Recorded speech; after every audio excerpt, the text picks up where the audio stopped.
Hello everyone, আসসালামু আলাইকুম। দেশ এবং দেশের বাহিরে, কাছে কিংবা দূরে, যে যেখান থেকে আমার আপু ভাইয়া আন্টি আঙ্কেল এবং ছোট্ট ছোট্ট সোনামণিরা আমার এই ব্লগটি দেখছেন, আশা করছি আল্লাহর রহমতে সবাই ভালো আছেন। আমি আলহামদুলিল্লাহ অনেক ভালো আছি। আজকে আপনাদের জন্য নকশি কাঁথার এই ভিডিওটা নিয়ে চলে আসলাম। দেখতেই পাচ্ছেন এই বিশাল ৬-৭ ফিটের এই কাঁথাটা আমি সেলাই করছি।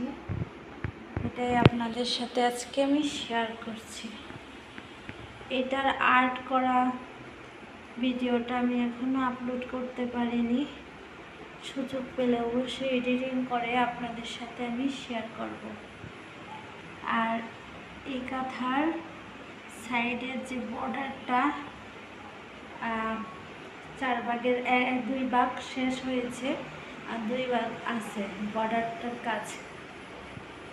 দেখেন কতটা সুন্দর হয়েছে সেলাইগুলা, আর ডিজাইনটাও খুব সুন্দর।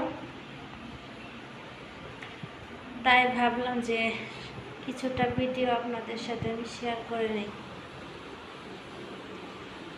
যদি ভালো লাগে তাহলে অবশ্যই ছোট্ট করে একটা লাইক দিয়ে দিবেন এবং সাবস্ক্রাইব করে আমার পাশেই থাকবেন।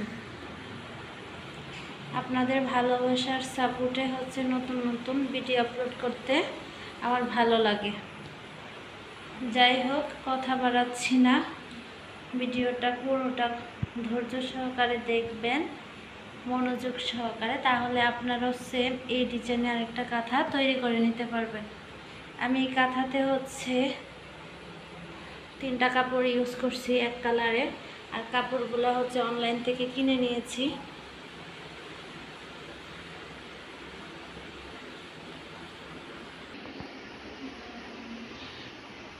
চিন্তা করতেছি কাঁথাটা যখন পুরোটাই কমপ্লিট হবে তখন আপনাদের জন্য আরেকটা নতুন ভিডিও তৈরি করব।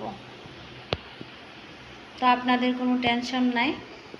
আগে একটা ভিডিও আপলোড করেছিলাম, সেটাতে হচ্ছে আপনারা বারবার রিকোয়েস্ট করেছেন আমি কেন আর্ট করা ভিডিওটা আপনাদের সাথে শেয়ার করিনি। তাই ভাবলাম যে এখন থেকে A to Z আপনাদের সাথে আমি কাঁথার আর্ট করা, সেলাই করা এবং তৈরি করার পর লাস্ট একটা ভিডিও আপলোড করব। যাই হোক, এই যে দেখেন কাঁথার মাঝখানের অংশ, এটা আর্ট করেছে একটা প্লেটের সাহায্যে।